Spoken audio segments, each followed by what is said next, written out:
Karibu tena kwenye uchambuzi wetu. Leo tunaangazia kitu cha kuvutia sana, safari ya fedha. Unajua, tumepata maelezo mazuri yanayofafanua haya mageuzi.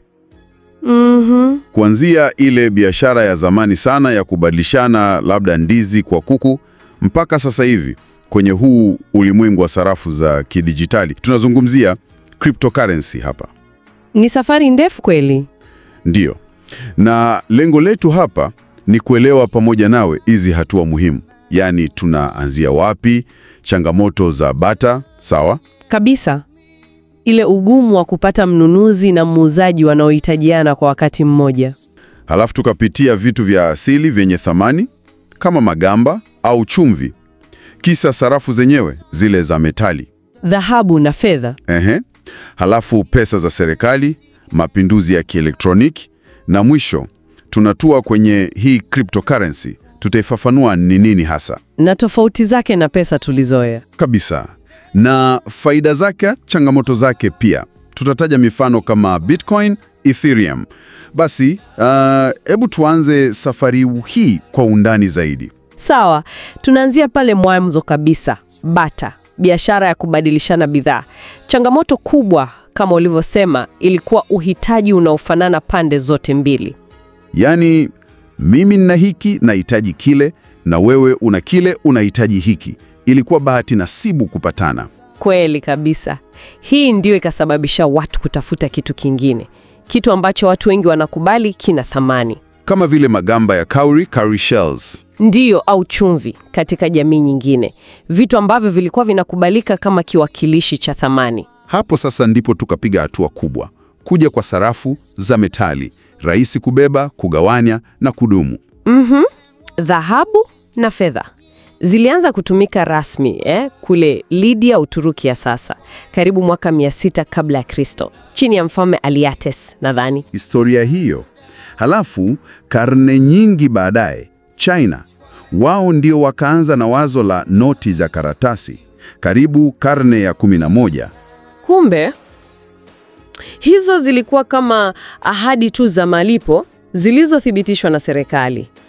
Na huu ndio msingi wa kitu tunachokiita fiat money leo. Fiat money, pesa ambayo thamani yake haitokani na dhahabu iliyoko benki kuu, bali kwa sababu tu serikali inasema ina thamani na watu tunaamini. Sawa. Ni imani kwa mamlaka iliyoitoa. Na hii dhana ya fiat money, hii ndio ilifungua milango kwa mapinduzi yanayofuata, yale ya kidijitali. Chanzo chetu kinasema kitu cha kushangaza kidogo, kwamba sasa hivi labda 90% ya fedha zote duniani zipo tu kama namba kwenye kompyuta. 90%? Ndiyo. Kwenye akaunti za benki, kwenye mifumo ya malipo kama M-Pesa. Hii inaonyesha jinsi wazo la fedha limebadilika. Sio lazima kitu cha kushika tena. Na hapa sasa ndipo cryptocurrency inapata nafasi yake. Mwaka 2008, huyu mtu au kundi, Satoshi Nakamoto, ambaye hatumjui ni nani hasa hadi leo. Kweli.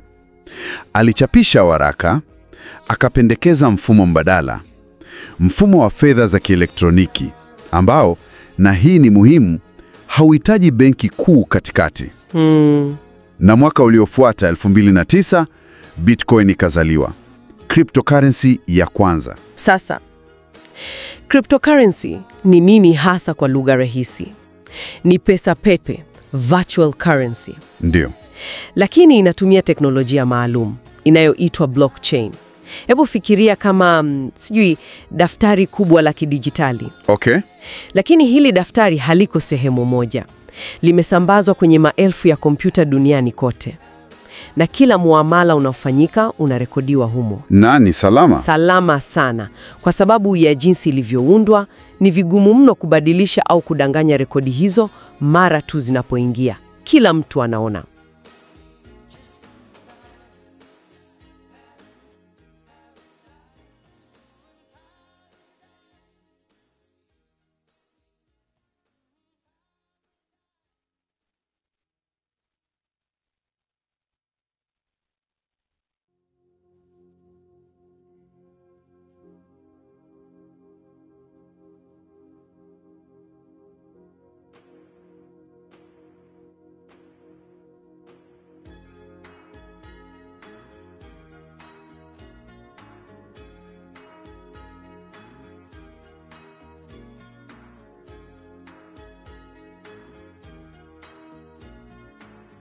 hiyo ndiyo blockchain.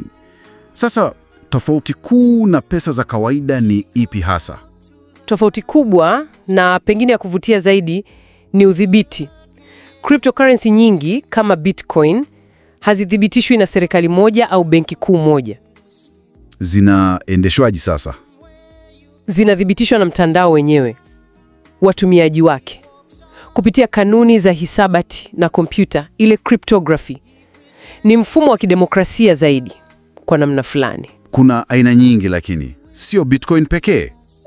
Zipo nyingi sana sasa. Bitcoin ndio ya kwanza, inatumia proof of work. Halafu kuna Ethereum iliyokuja na wazo la smart contracts. Mikataba janja. Hiyo ni nini tena?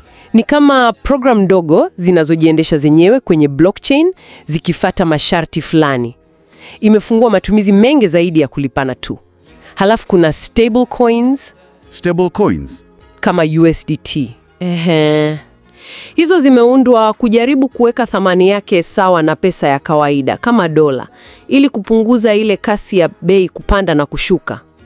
Sawa. Na faida zake kuu, kwa nini mtu ajiunge na huu mfumo? Kwanza, urahisi wa upatikanaji. Mtu yoyote mwenye intaneti anaweza kushiriki. Pili, miamala hasa ya kimataifa inaweza kuwa haraka na nafuu. Tatu, usalama wa blockchain wenyewe kama tulivyosema. Lakini kuna changamoto pia, si ndio? Sio kila kitu ni kizuri tu. Hakika, changamoto zipo na ni muhimu kuzijua. Kubwa zaidi ni ile volatility, mabadiliko ya bei. Thamani inapanda na kushuka kwa kasi sana. Haraka mno. Chanzo chetu kina mifano kabisa. Hii inafanya iwe hatari kidogo kwa matumizi ya kila siku au kama sehemu ya kuweka akiba yako yote. Inaeleweka. Nyingine? Ukosefu wa sheria na udhibiti ulio wazi sehemu nyingi. Bado serikali nyingi zinajiuliza zifanye nini. Halafu kuna masuala ya kiufundi. Kama? Uwezo wa mfumo kuhudumia watu wengi kwa wakati mmoja. Scalability. Na pia usalama wa pochi zako za kidijitali, wallets. Wizi unatokea. Pointi nzuri. Na hapo kuna swali kubwa. Kwa nini niamini mfumo huu usioshikika, usio na serikali, badala ya benki yangu ninayoijua? Ni swali zuri sana. Chanzo chetu kinaeleza kuwa imani hapa haipo kwenye taasisi moja. Ipo kwenye mfumo wenyewe, kwenye code, kwenye mtandao. Yaani unaamini hisabati na uwazi wa blockchain badala ya benki kuu? Kwa wale wanaoamini, ndio. Wanaona ni salama zaidi kuliko kutegemea taasisi moja yenyewe za kuwa na maslahi yake au kufanya makosa. Ni mabadiliko ya dhana ya imani. Basi, tumeona safari ndefu kweli. Kutoka bata, magamba, metali, noti, namba kwenye simu hadi cryptocurrency. Ni mageuzi makubwa. Makubwa sana. Na kuelewa historia hii, nadhani inakusaidia wewe msikilizaji kuona hii cryptocurrency sio kama kitu kimezuka tu, bali ni hatua nyingine katika jinsi tunavyofikiria kuhusu thamani. Kabisa.